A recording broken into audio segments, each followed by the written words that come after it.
오늘은요 월삭입니다. 월삭의 히브리 로시 호다시이지요. 고린도전서 14장 19절 사도 바울이 교회에게 말씀합니다. 교회에게 내가 남을 가르치기 위하여 깨달은 마음으로 5마디의 말을 하는 것이 1만 마디 방언으로 말하는 것보다 나으리라. 자, 사도 바울이 남을 가르치기 위하여 제일 먼저 무엇을 가르쳐라? 5마디 말 무엇입니까? 모세오경, 창세기, 출애굽기, 레위기, 민수기, 신명기의 말씀을 먼저 가르쳐라 라고 누가 얘기했죠? 5마디의 말, 하나님이 우리를 왜 창조하셨고 하나님이 우리의 삶 가운데 왜 구원케 하셨으며 우리가 돌아가야 할 본향은 어디인가를 알려주고 있는 말씀이 모세오경에 기록되어져 있다. 근데 놀랍게도 교리와 교단의 가르침 가운데 있는 사람들은요, 모세오경은 어떻게 됐다? 끝났다, 패하여 졌다 라고 가르치고 있다고. 그러니까 이 말씀이 왜 기록됐는지에 대해서 알아요, 몰라요? 모세오경을 비롯해 구약과 신약 모든 성경은 누구에 의해 기록되어져 있습니까? 유대인들에 의해 기록되어져 있습니다. 그렇죠? 그리고 신약 성경 중에 사복음서에 누가복음 있잖아요. 이 누가복음도 이방인이었지만은 유대교로 전향한 사람이라고 이야기를 하고 있습니다. 그래서 성경에 나와 있는 대부분의 성경은 다 유대인들에 의해 기록되어져 있고 고대 이스라엘의 문화와 배경에 하나님은 기록하게 하셨습니다. 이 말은 무엇을 의미합니까? 하나님은 누구를 선택하셨습니까? 유대인들을 선택하시고 유대적 문화와 배경과 가치관을 사용하셔서 하나님의 말씀을 기록하게 하신 것입니다. 즉 하나님은 우리가 이스라엘 백성들처럼 동일한 실수를 범하지 않길 원하시며 우리에게 거울로 삼아 본보기가 되게 하시기 위해 이스라엘의 역사를 기록하게 하셨다라는 것입니다. 왜? 동일한 실수를 범하지 말라. 사람은 동일하게 실수를 하고 있고 사람은 누구나 동일하게 넘어지고 있는데 너희는 그렇게 살아가지 말라는 것이죠. 그래서 말세에 우리가 적그리스도에게 넘어지지 않기 위해서는 무엇을 가지고 있어야 합니까? 말씀 토라를 가지고 있어야 된다라고 성경은 이야기하고 있다. 이번 달 이름은 테벳월입니다. 10번째 달 숫자값 10을 여러분들이 집중해 주십시오. 하나님이 10이라는 숫자를 여러분들에게 보여주게 되어졌을 때 테벳월 가운데 하나님이 하시고자 하는 말씀이 계시다라는 것입니다. 하나님의 절기 중에 유일하게 2달 9번째 달 키스레브월과 10번째 달 테벳월이 걸쳐있는 절기가 하누카입니다. 자, 하누카의 뜻은 무엇입니까? 봉헌하다. 무엇을요? 성전을. 자, 성전의 기능은 무엇을 하는 것입니까? 하나님의 통치가 시작되어지는 곳입니다. 성전은요, 이 원어 자체의 내용을 보게 되어지면 왕이신 하나님의 통치가 시작되어졌다라는 거예요. 자, 우리가 예수야를 우리의 왕으로 영접하게 되어졌을 때 성경은 우리가 무엇이 됐다라고 말씀하고 있습니까? 성전이 되어졌다라고 말씀하고 있습니다. 아, 하나님이 내 안에 거하시는구나, 나는 성전이 되어졌구나 라는 생각 안에만 머물러 있으면 안 됩니다. 하나님이 내 안에서부터 하나님의 통치와 다스림이 시작되길 원하시는구나 라는 것을 여러분들이 알고 계셔야 됩니다. 그런데 말이지요, 하나님의 통치와 역사가 시작되어질 그 성전 가운데 우상 숭배가 일어날 수도 있습니까? 없습니까? 이스라엘 백성들 예루살렘 성전이 왜 무너지게 되어집니까? 그 예루살렘 성전에서 하나님도 섬기지만 우상도 같이 섬겼기 때문에 무너지게 되어집니다. 자, 그렇다면 우리 마음의 성전 또한, 우리의 마음 또한 언제 무너질까요? 우리가 하나님도 믿지만은 세상의 것들을 믿고 있을 때 우리의 마음의 성전은 무너지게 된다라는 거예요. 성전은 영원토록 있는 것이 아니라 무너질 수도 있다 없다. 그렇다면 왜 하나님은 예루살렘 성전을 무너뜨리셨을까요? 왜? 회개하라고. 바벨론에 의해서 끌려갔죠. 그리고 예루살렘 성전이 무너졌죠. 영원토록 있을 거라고 생각했던 그 예루살렘 성전이 무너졌습니다. 왜? 회개하고 돌아오라고. 우리의 마음의 성전이 무너지게 되어졌을 때 우리는 무엇부터 해야 합니까? 회개부터 해야 되는 거예요.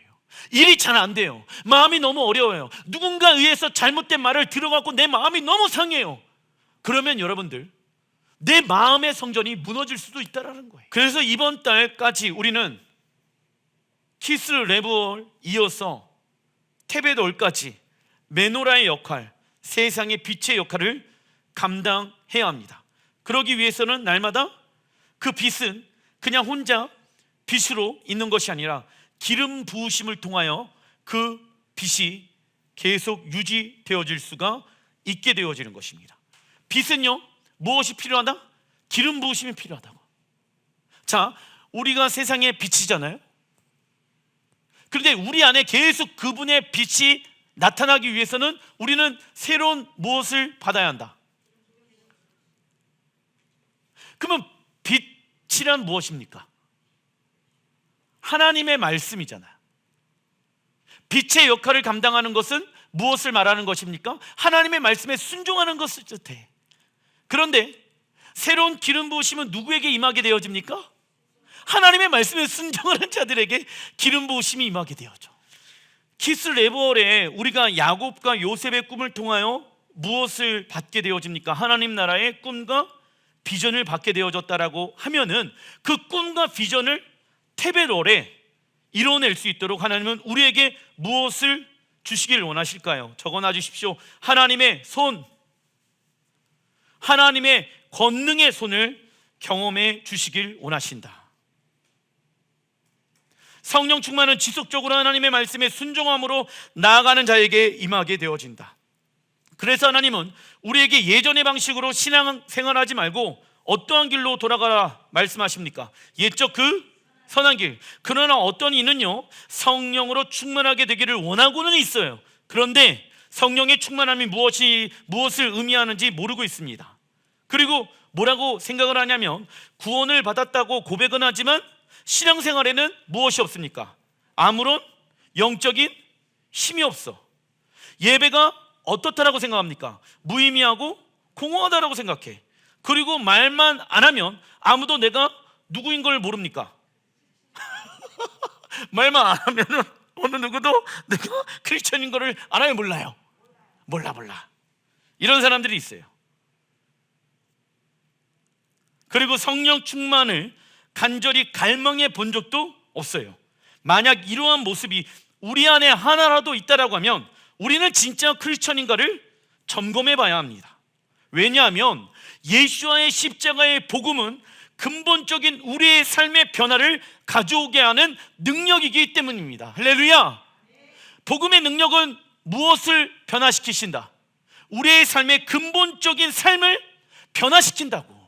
근데 변화가 되어지지 않아요? 그렇다고 하면은 다른 거 먼저 점검해 보는 게 아니라 내가 진짜 그리스도인인가, 가짜 교회만 다니는 그리스도인가를 점검해 봐야 한다고. 그런데 사람들은요, 내가 교회를 다니고 있기 때문에 당연히 나는 진짜 그리스도인이야 라고 생각하고 있습니다. 속고 있어요. 점검 안 해요. 교회에서 목사님들이 점검시켜주지 않아요. 왜? 믿음이 없다라고 가르치기 때문에. 믿음은 내가 믿고 싶은 것을 강하게 믿는 것을 믿는 게 아니에요. 그건 세상에서 가르치는 믿음이에요. 성경에서 말하는 가르침은, 성경에서 말하는 믿음의 가르침은 무엇입니까? 여기까지 인도하신 분이 누구이십니까? 앞으로도 인도하실 분이 누구이십니까? 그걸 믿는 사람들은요, 삶의 주도권을 누구에게 맡길까요? 하나님께 맡겨드리겠죠. 내 생각, 내 뜻과 내 마음대로 살지 않겠죠. 그게 진짜 리얼 크리스찬이에요. 그런데 그렇게 살지 않아요?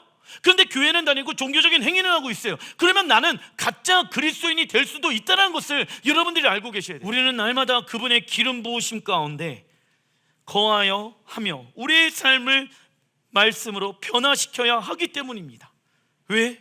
영원한 하나님의 나라가 우리를 기다리고 있기 때문이지요.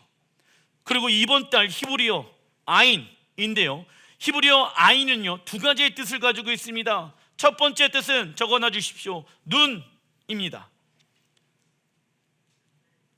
시편 119편 18절 읽어보겠습니다. 시작. 내 눈을 열어서 주의 율법에서 놀라운 것을 보게 하소서. 모세오경을 우리가 계속 토라 포션을 하면 할수록 느껴지는 것은 무엇인지 아십니까? 놀라운 거예요. 예전에 깨달았지 못했던 그 내용들을 깨닫게 되어지고, 와, 이 안에 하나님이 이렇게 놀라운 당신의 계획과 비전을 심겨놨구나, 놀라운 하나님의 섭리와 뜻을 알게 되어진다라는 거예요.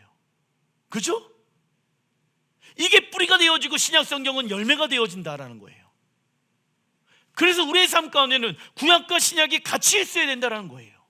우리는 이번 달 기도할 때 우리의 눈을 열어 주의 율법에서 놀라운 것을 보게 해달라고 기도해야 됩니다. 그리고 우리는 하나님의 말씀을 통하여 환경을 바라보는, 적어놔 주십시오. 믿음의 훈련. 환경을 무엇을 통하여? 하나님의 말씀을 통하여 바라보는 어떠한 훈련? 믿음의 훈련을 해야 합니다. 히브리서 11장 1절 읽어보겠습니다. 시작. 믿음은 바라는 것들의 실상이요 보이지 않는 것들의 증거라고 말씀합니다. 예를 들면 하나님이 우리에게 강하다라고 말씀하시면 우리는 무엇한 것입니까? 믿으십니까? 그리고 하나님이 우리를 사랑하신다라고 하면 우리는 어떠한 자입니까? 성공한 자예요. 그 결과 우리는 하나님의 말씀에 참된 무엇을 누립니까? 안식을 누리는 거예요. 왜? 진리가 너희를 자유케 하리라. 진정한 믿음은 그래서 무엇 위에 세워져야 합니까? 말씀. 어떤 사람은요 자신의 믿음을요 자신의 영적인 체험과 경험 위에 세워놓는 이들이 있습니다. 물론 영적인 경험과 체험 중요합니다. 그러나 그것이 다 진리가 되어질 수는 없습니다. 이처럼 우리는 하나님의 안목을 가지고, 독수리의 눈을 가지고 세상의 것들을 분별할 줄 알아야 한다.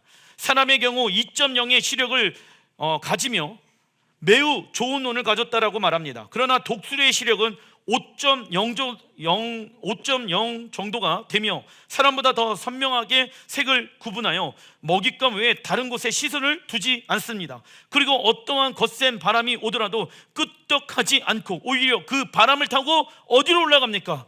더 높은 곳에 올라가서 먹잇감을 관찰한다라는 거예요. 그러나 사단은 우리의 환경의 문제와 재정의, 건강의 문제, 자녀의 문제를 적어놔 주십시오. 확대 해석하게 만듭니다. 요한일서 2장 16절 같이 한번 읽어보겠습니다. 시작. 이는 세상에 있는 모든 것이 육신의 정욕과 안목의 정욕과 이생의 자랑이니 다 아버지께로부터 온 것이 아니요 세상으로부터 온 것이라. 이 세상도 그 정욕도 지나가되 오직 하나님의 뜻을 행하는 이는 영원히 거하느니라. 아멘. 사도 요한은요 세상의 것들을 고작 몇 가지로 구분합니까? 고작 몇 가지로? 세 가지로 구분한다. 첫 번째, 마음대로 살고 싶은 욕망. 두 번째, 갖고 싶은 거에 눈을 빼앗기는 것. 세 번째, 가지고 있는 것을 자랑하고 싶은 마음. 이게 요즘 극으로 가 있어요. 갖고 있는 것을 자랑하고 싶은 마음. 인스타에다가 막 나 이거 샀지롱, 저기 갔지롱, 이거 음식 먹었지요, 이거 올리고 있는. 갖고 싶은 걸 뭐 하고 있는 거예요? 그거 뭡니까? 인생의 자랑이에요. 그래서 우리는 잠깐 있다가 없어질 것들에 대한 정욕으로 살다가 비참한 종말을 맞이하는 것이 아니라 영원한 하나님의 나라를 위해 살아가는 자가 되어야 한다. 히브리어 아인의 두 번째 뜻은 적어놔 주십시오. 샘.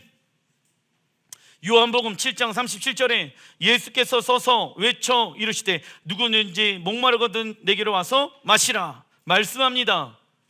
예수아를 우리의 보물로 소유하고 있는 사람들은 예수아 한 분만으로 인해 모든 것을 얻게 될 것입니다. 주도권을 하나님께 맡겨드리지 않았기 때문에. 그래서 우리는 생수의 그런 대신 예수아를 통하여 우리의 영혼을 채우고 있는지 아니면 없어지는 세상의 것들을 통하여 채우고 있는지를 점검해야 한다. 만약 우리의 영혼이 생수의 근원 되신 하나님을 가까이 하지 않는다라고 하면 우리의 영혼은 어떻게 되어질까요? 점점 메말라 죽게 되어지겠죠. 그리고 우리가 하나님 외에 다른 것으로 만족하고 있다는 것은 우리의 영적 성장에 치명적인 무엇이 되어집니까? 걸림돌이 있다라는 거예요. 사람 때문에, 재정 때문에, 물건 때문에 만족하고 있다? 내 영적 성장에 치명적인 걸림돌이 내 안에 있다라는 것을 여러분들이 점검해 보십시오. 이번 달 이름 테벳, 이름의 뜻은요, 적어놔 주십시오. 좋다. 하나님의 좋으심이 우리의 가정 가운데, 삶 가운데, 직장 가운데, 자녀들의 삶 가운데 풀어질 줄 믿습니다. 히브리어 좋다, 토브이지요.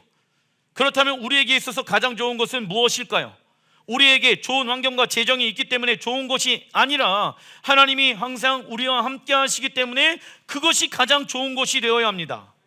돈이 많은 것은 삶이 편한 것뿐이지 행복한 삶은 아닙니다. 사람의 행복은 누구에게 달려 있습니까? 여호와 하나님께 달려 있는 것입니다. 하나님의 좋은 것을 얻기 위해, 그래서 우리는요, 우리가 소유하고 있는 우리의 힘과 능력을 내려놓아야 합니다. 그래야 하나님의 좋으심을 경험할 수가 있다. 목사님, 그러지 마시고, 하나님, 그러지 마시고, 나 요거 놓을 수 없습니다. 더 좋은 거 주면 이거 놓을게요. 그때까지는 나 이거 붙잡고 있어야 됩니다. 더 좋은 거 주십시오. 근데 하나님은요, 내려놓아야지 줄 수 있다. 근데 우리는 이거는 안 되고 더 좋은 거 주시면 내려놓을게요. 애들이 그런 거예요. 시온이한테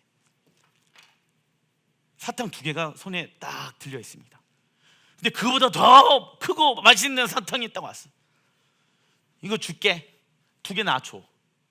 그러면 똑똑한 아이는 줍니다. 그거 얻기 위해, 더 큰 걸 얻기 위해. 그런데 주세요, 이거 내려놔야 된다니까. 안 나. 그러면 뭘 경험 못합니까? 토부를 경험하지 못한다고. 내 계획으로 가득 차 있으면요, 하나님의 무엇을 경험하지 못한다? 선하심을, 계획을 경험하지 못한다라는 것이죠.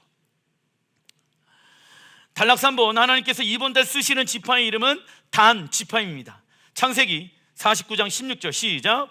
단은 이스라엘의 한 지파같이 그 백성을 심판하리로다. 여호와여, 나는 주의 구원을 기다립니다. 아멘. 단지파는요, 백성들을 무엇하는 지파입니까? 심판하는 지파입니다. 단 뜻은요, 심판장. 우리는 날마다 하나님의 심판대인 십자가 앞으로 나아가 우리의 삶을 점검해 봐야 합니다. 이때 우리는 부활의 능력으로 새로운 날을 경험할 수가 있죠. 왜냐하면 심판은 새로운 날의 시작이다. 그래서 여러분들 삶 가운데 하나님이 단지파로 부르시고 계십니다. 심판해야 될 것들, 십자가의 능력으로 없애버려야 될 것들을 가만히 내버려 두면 안 되고 계속 중보하고 그것을 끊어내는 지파로 하나님이 여러분들을 이번 달 쓰시길 원하십니다. 직장에도 문제가 있는데 그 문제를 해결해야 되는데 해결하지 아니하고 계속 썩고 있는 그 문제, 주님의 이름으로 결단해서 끊어내시길 주님의 이름으로 축원드립니다. 그러나 자신의 죄의 문제를 해결하지 못한 자는 매일마다 반복되어지는 어떠한 삶을 살아간다? 육신의 삶. 하나님은 단지파로서 우리의 가정, 직장, 교회 가운데 심판장으로 서길 원하십니다. 그래서 우리의 삶 가운데 하나님이 원하시지 않는 죄의 모습을 과감하게 십자가에 버려야 한다.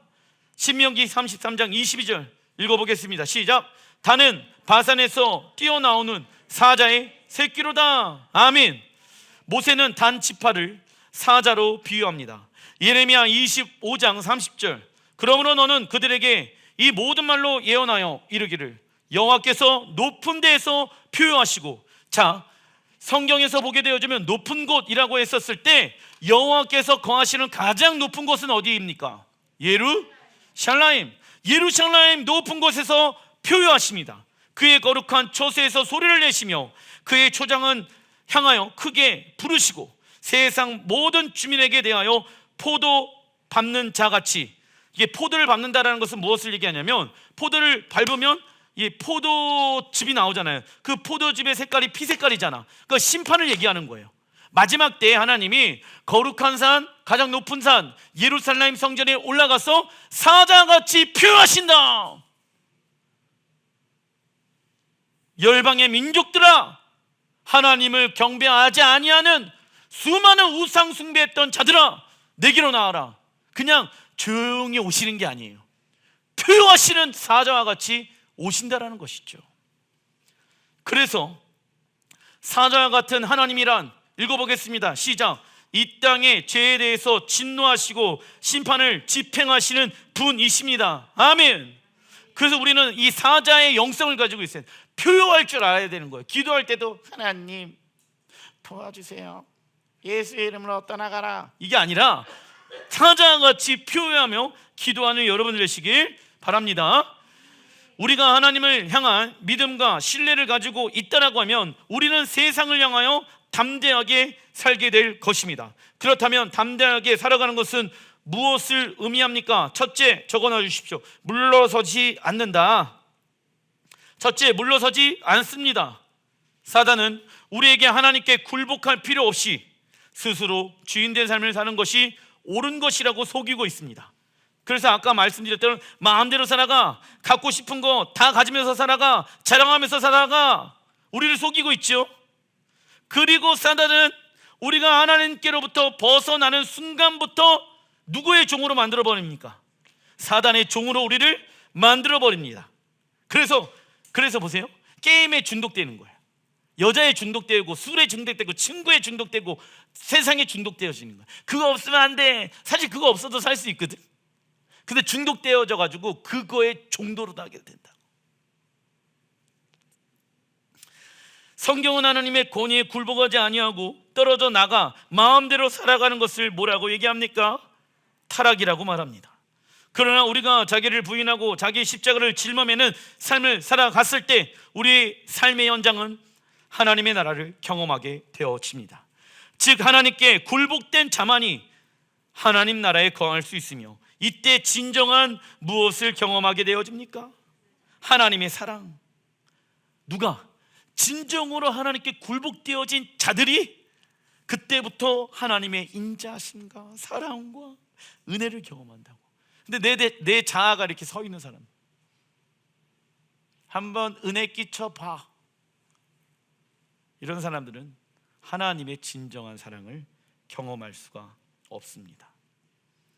경험하더라도 단기간에 끝나게 되어진다.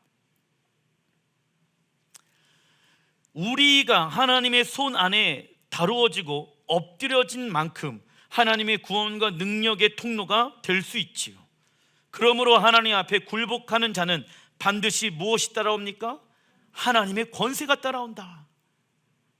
굴복으로 끝나는 게 아니에요. 그때부터 우리의 삶 가운데 무엇이 따라온다? 하나님의 권세. 왜? 내 힘이 없잖아. 누구의 힘이 필요합니까? 하나님의 권세. 그런데 하나님의 앞에 굴복하는 거 싫어, 힘든 거야, 이래. 왜? 하나님의 권세를 경험하지 못했기 때문에. 아직 나는 누구의 종입니까? 사단의 종인 거예요. 그러나 우리가 죄 가운데 있다라고 하면 우리는 두려움 가운데 있을 것입니다. 그러니까 두려운 거야. 나 이거 내려놓으면 안 되는데 두렵지. 왜? 그거 내려놓으면 나 죽을 것 같거든. 안 될 것 같거든. 살 수 없을 것 같거든. 두려워. 이 얘기는 즉 죄 가운데 있다라는 증거인 거예요. 하나님의 뜻대로 살아가는데 그거 힘든 것 같습니다. 왜? 두렵거든. 좁으면 좁은 길로 가면 망할 것 같죠? 안 될 것 같죠? 장사가 안 되고 아무것도 안 될 것 같죠? 왜? 그 믿음이 강하니까 두려운 마음이 강한 거야. 두려워서 그런 거예요. 둘째, 담대하게 살아가는 자들은 타협하지 않습니다. 둘째, 타협하지 않습니다. 빛과 어둠은 하나가 될 수 있다 없다? 없다. 하나님은 구원이 시작된 우리에게 무엇하라? 거룩하라. 즉 하나님의 말씀으로 변화가 없는 거듭남은 있다 없다? 없습니다. 요한일서 3장 18장에 나와 있습니다. 그래서 거룩한 삶을 잃어버린다는 것은 거룩한 하나님을 잃어버리는 것과 동일한 것이다. 예를 들면 단지파를 대표하는 인물은 삼손이지요. 삼손의 이름의 뜻은 무엇입니까? 빛, 태양. 그런데 삼손은 드릴라의 말 한마디, 당신의 마음이 내게 있지 아니하면서 당신이 어찌 나를 사랑한다 하느냐. 참고로 드릴라의 이름의 뜻은 무엇입니까? 밤의 여린, 그 라일라 아시죠? 꽃 이름 라일라, 그게 밤이야. 밤. 그게 히브리어로 드릴라라고 얘기한다는 것이죠. 이처럼 우리의 걸림돌은 큰 것이 아니라 무엇입니까? 작은 타협이다. 그리고 사단은 우리의 작은 타협을 통해 너무나도 쉽게 영적 전쟁에서 승리하고 있다. 그렇다면 우리에게 있어서 작은 타협이란 무엇입니까? 교만, 판단, 분노, 게으름, 시간 소비, 세상적인 생각, 너무 성급한 말 등이 될 수 있다는 거예요. 셋째, 이 땅에서 죽고 사는 일에 생명을 거는 것이 아니라, 먹고 사는 문제에 생명을 거는 것이 아니라 무엇에 우리의 생명을 걸어야 합니까? 적어놔 주십시오. 진리에 생명을 걸어야 합니다. 하나님 나라에 우리의 생명을 걸어야 하겠지요. 신명기 32장 2절에 보게 되어지면 내 교훈은 비처럼 내리고 내 말은 이슬처럼 맺히나니 연한 풀 위에 가는 비 같고 채소 위에 단비 같도다 말씀합니다. 교훈은 무엇입니까? 하늘로부터 이 땅을 향하여 비처럼 내려오는 가르침은 토라이지요. 그리고 비, 이슬, 가는 비, 하나님의 말씀은 식물들에게 생명을 줍니다. 이처럼 하나님은 우리에게 진리를 통해 자유를 주시길 원하신다. 그래서 진짜 자유한 사람은 누구이다? 읽어보겠습니다. 시작. 하나님의 말씀에 순종하는 사람입니다. 아멘. 진리가 너희를 자유케 하리라. 누가 진짜 자유한 삶을 살아갑니까? 하나님의 말씀에 순종하는 사람. 그러나 세상의 말과 우리의 감정과 뜻은 우리에게 생명을 주는 것이 아닌 무엇을 주는 것과 같습니까? 독을 주는 것과 같다. 독을 먹지 마십시오. 성경에서 말하는 전염병, 히브리 원어로 데베르, 이 의미는요, 내가 듣지 말아야 할 소리입니다. 즉 우리가 하나님의 음성 외에 다른 음성을 듣게 되어지면 우리의 영혼과 육체는 점점 영적인 병에 노출되어지는 것이지요. 교회 안에도 이 전염병에 걸린 사람들이 있어요. 하나님의 말씀 외에 자기의 생각, 자기의 감정, 자기의 뜻을 이야기하면 그 말이 다른 사람에게 전염되어진다. 시편 34편 10절에 말씀합니다. 시작. 젊은 사자는 궁핍하여 줄일지라도 여호와를 찾는 자는 모든 좋은 것에 부족함이 없으리로다. 아멘. 제 아무리 유능하고 힘이 센 젊은 사자라도 먹이를 찾지 못한다라고 하면 궁핍하여 줄이게 되어진다. 즉 하나님의 성품을 알지 못하는 이들은 항상 무엇이 있을까요? 부족함. 돈이 많은 것 같은데, 사랑하는 사람이 내 옆에 있는 것 같은데, 물건도 많이 있는 것 같은데 항상 뭐가 있다? 부족하다. 그러나 여호와의 성품을 아는 자는 지금의 상황이 부족하더라도 어제를 주관하시고 다스리셨던 분이 하나님이시며 지금도 살아 역사하시는 분이시기 때문에 오늘과 내일을 공급할 것을 믿기 시작하여 삶이 기대함과 풍성함 가운데 있게 되는 것입니다. 부족하지가 않은 것이죠. 왜? 일체의 비결을 아는 자가 되어졌기 때문입니다. 큰 4번, 성경에 나오는 이번 달의 사건들, 에스겔 24장 1절, 아홉째, 열째 달, 열째 날에 테베롯 10일을 얘기하죠. 여호와의 말씀이 내게 임하여 이르시되, 시작. 인자야 너는 날짜 곧 오늘의 이름을 기록하라. 바벨론 왕이 오늘 예루살렘에 가까이 왔느니. 하나님은 에스겔 선지자에게 바벨론의 느부갓네살 왕이 테베롤 10일에 예루살렘 성전을 침략하기 위해 올 것이라고 말씀합니다. 이제 하나님의 심판이 임박하였음을 알리는 말이죠. 그러나 이스라엘 백성들은 여전히 자신들의 고집을 꺾지 아니하고 우상 숭배하며, 하나님은 오래 참고 인내하시는 분이시기 때문에 이스라엘 나라 가운데 심판은 없을 것이라고 오해합니다. 그리고 남유다의 마지막 왕 시드기야는요, 하나님보다 누구를 더 의지합니까? 애굽을 더 의지합니다. 그 결과 6개월 후에 예루살렘 성전은 무너지게 되어집니다. 이처럼 하나님께서 우리를 향하여 오래 참으시는 이유는, 읽어보겠습니다. 시작. 아무도 멸망하지 않고 회개하길 원하시기 때문입니다. 그리고 많은 이들이 예수야를 기다리고 있는데 그가 아직 오지 않은 이유는 무엇입니까? 우리에게 회개할 기회를 주시는 것입니다. 목사님, 10년 전에도 예수께서 오신다라고 했는데 안 왔는데요. 당신이 회개하기를 하나님은 기다리고 계십니다. 그리고 하나님의 심판의 목적은, 같이 한번 읽어보겠습니다. 세상을 파괴하고 멸망시키는 것이 아니라 신랑 하나님과 신부인 교회가 서로 사랑하는 것을 방해하는 모든 것을 제거하기 위함입니다. 자, 하나님의 심판에 대해서 두렵거나 하나님의 심판에 대해서 오해하고 있는 분들이 있어요. 그런데 하나님의 심판의 목적은요, 세상을 멸망시키는 데 있지 않습니다. 무엇에 있습니까? 신랑 하나님과 신부인 교회가 사랑하는데 방해되어지는 세상의 것들이 있잖아. 아까 얘기했던 세 가지, 육신의 정욕, 안목의 정욕, 이생의 자랑, 이러한 세상의 것들을 멸해야지 진정한 하나님과 신부인 교회가 사랑의 관계 가운데 있을 수 있기 때문에 하나님은 무엇을 사용하신다? 심판을 사용하신다고. 그러나 안타까운 것이 있어요. 마태복음 24장 39절 시작. 홍수가 나서 그들을 다 멸하기까지 깨닫지 못하였으니 인자의 임함도 이와 같으리라. 하나님의 심판이 끝난 이후에 사람들은 깨닫게 됩니다. 그러나 이미 회개할 시간은 지나갔습니다. 그래서 회개는 제한되어진 이 땅의 시간들을 통해서만이 하는 것입니다. 물론 회개하며 심판의 과정을 통과하는 것은 쉬운 일이 아니지요. 그러나 심판 이후에 시작될 하나님의 나라에 대한 소망이 있기에 우리는 견뎌낼 수가 있는 것입니다. 심판의 날을 우리가 겪더라도 우리가 두려워하지 않고 견뎌낼 수 있는 것은 우리 안에 하나님 나라에 대한 무엇이 있기 때문에, 소망함이 있기 때문에 견뎌낼 수가 있는 것입니다. 사랑하는 성도 여러분, 하나님의 심판이 임하고 있음을 기억하시길 주님의 이름으로 축원드립니다. 다시 한번 따라해 주시면 감사하겠습니다. 하나님의 심판이 임박하고 있습니다. 깨어 일어날지어다. 기도하겠습니다.